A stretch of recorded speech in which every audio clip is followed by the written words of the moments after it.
What if you were plunged into darkness, fearing bombs at any moment, only to find it was all a mistake?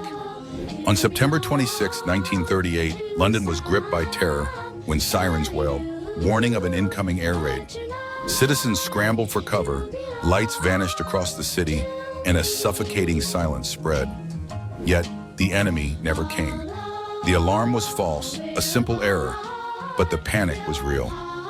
This eerie event revealed just how vulnerable people could feel and how a single signal could turn an entire city into a shadowy world of fear and uncertainty.